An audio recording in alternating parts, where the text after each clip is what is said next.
जय हिंद दोस्तों, आप सभी का स्वागत है आपके अपने सैनिक वेलफेयर यूट्यूब चैनल। दोस्तों, आज सीएफडी के ऊपर क्या लेटेस्ट अपडेट है उसकी बात करेंगे। क्या आप जानते हैं 2018 से सीएचडी के ऊपर दिल्ली हाई कोर्ट में एक केस चल रहा है जिसकी 24 दिसंबर को सुनवाई होनी थी। सीएचडी के अंदर जो भेदभाव है उनको लेकर कोर्ट केस है, तो उस पर 24 दिसंबर को क्या आदेश आए उसकी बात करेंगे। दूसरा, AFD1, AFD2, non AFD CHD के अंदर जो ऑथराइजेशन है उसकी बात करेंगे। तो आइए कोर्ट केस से पहले ऑथराइजेशन की बात करते हैं और फिर कोर्ट केस पर चलेंगे। आप सभी को पता है सीएचडी के अंदर दो कार्ड होते हैं, एक ग्रोसरी कार्ड होता है और एक लिक्वर कार्ड होता है।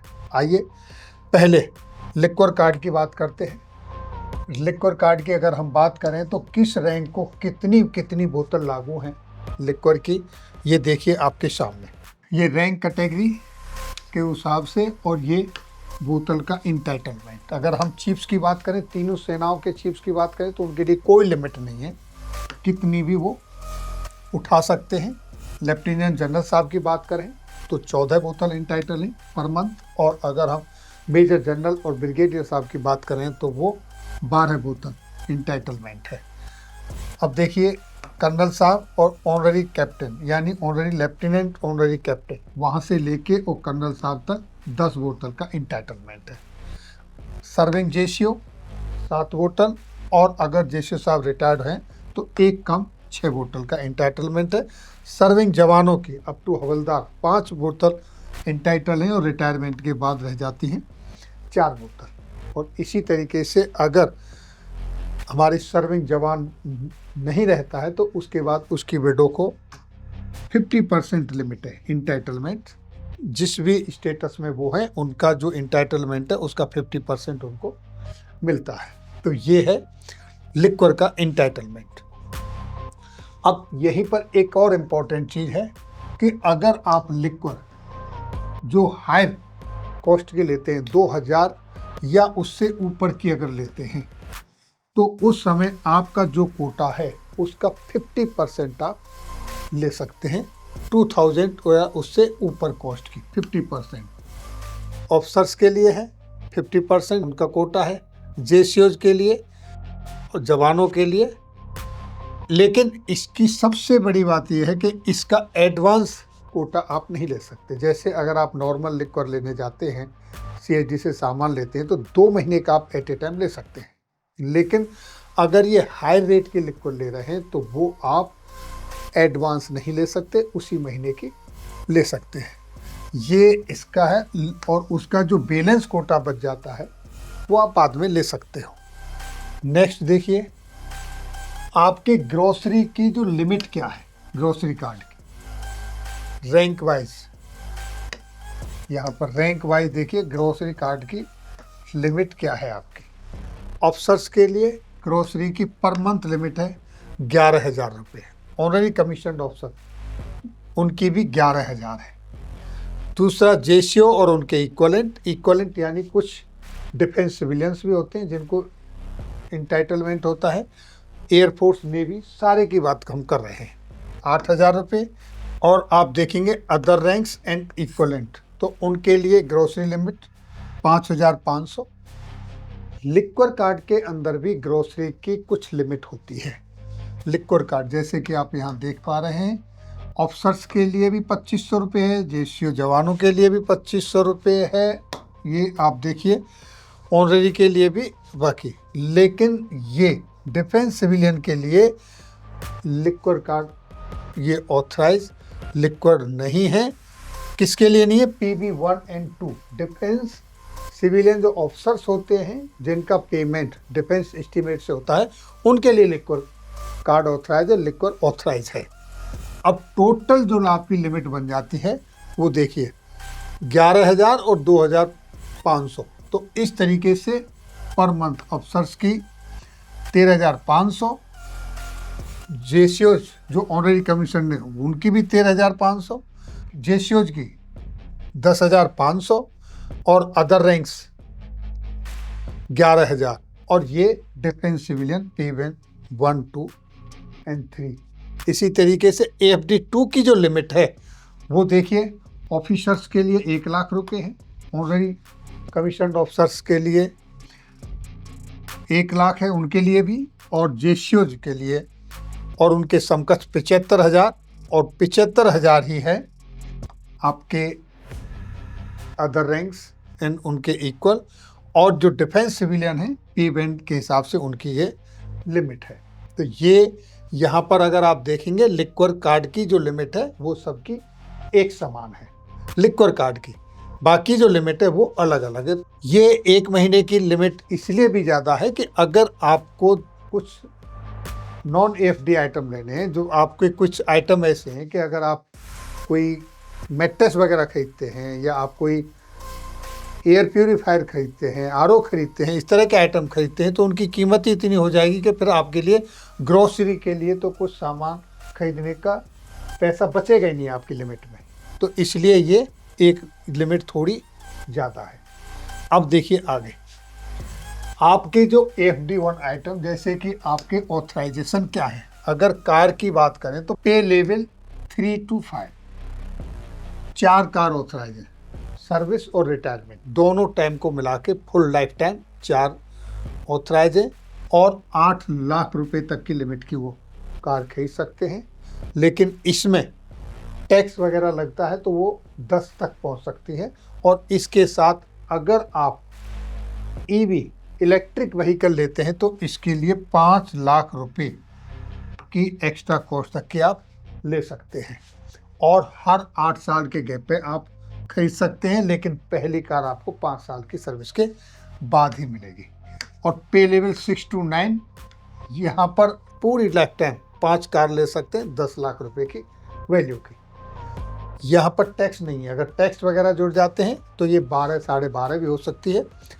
और अगर आप इलेक्ट्रिक व्हीकल लेते हैं तो 20 लाख रुपए तक की 5 लाख और जुड़ जाएंगे। ये भी आपको 8 साल के हर गैप पे मिलेंगी, लेकिन फर्स्ट कार लेने से पहले आपके 5 साल मिनिमम सर्विस होनी चाहिए।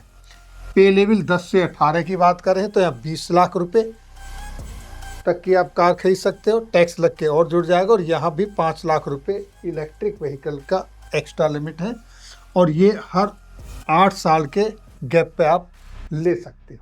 यानी कि एक कॉमन चीज़ ये है कि आपको गाड़ी जो मिलेगी हर 8 साल के गैप पर मिलेगी। मोटरसाइकिल और स्कूटर ये आप हर 3 साल में ले सकते हो।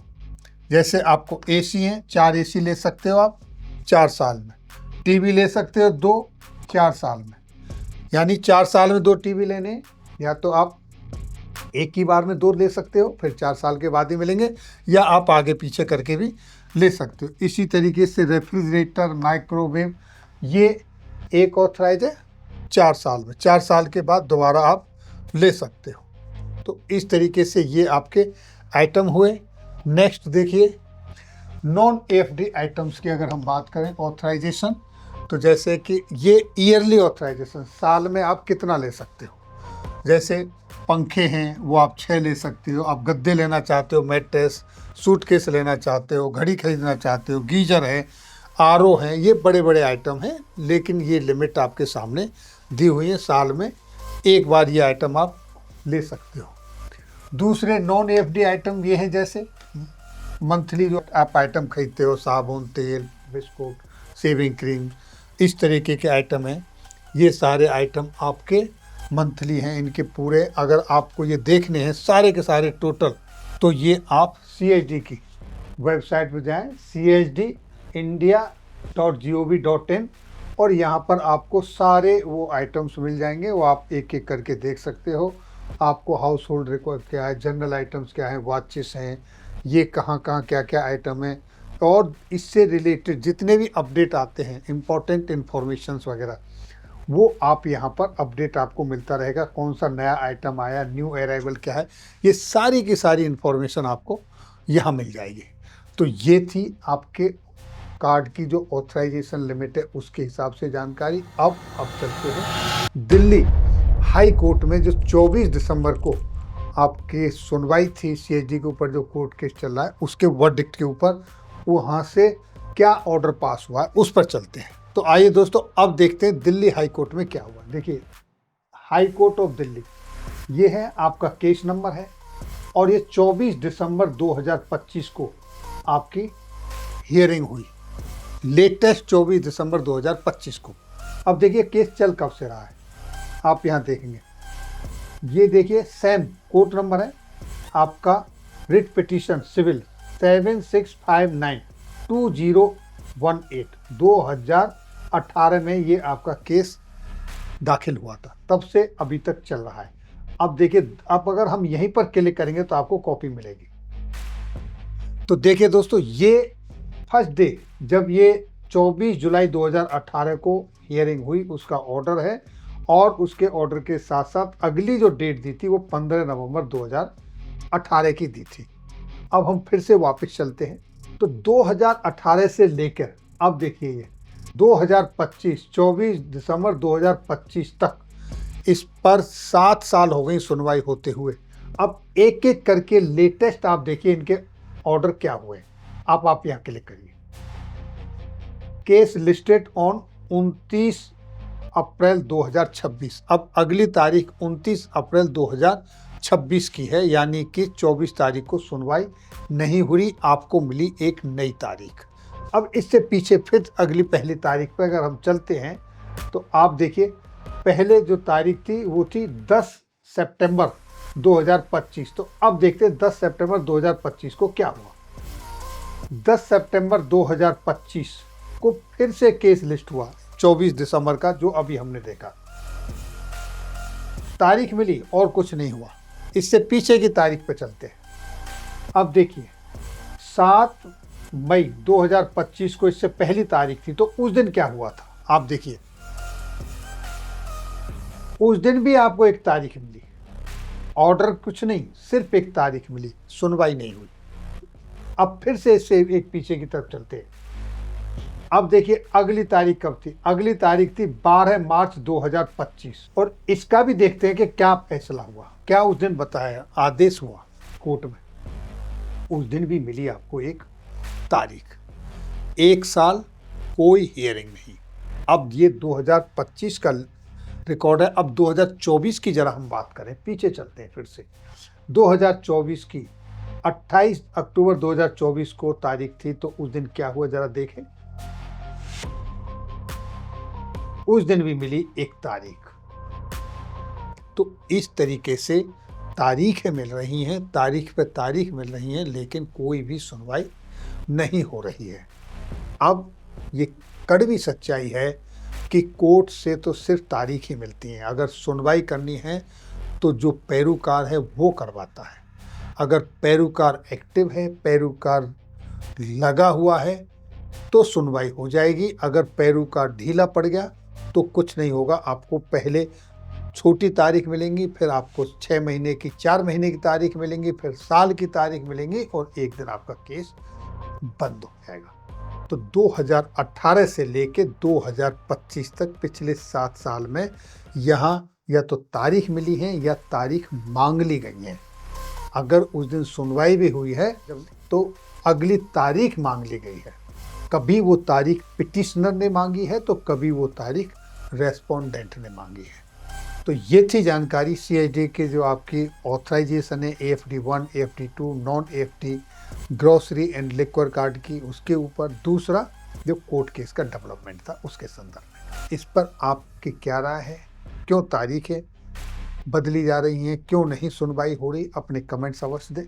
फिर मिलेंगे आपके वेलफेयर से जुड़ी किसी अन्य जानकारी के साथ अगली वीडियो में। तब तक के लिए जय हिंद, जय भारत।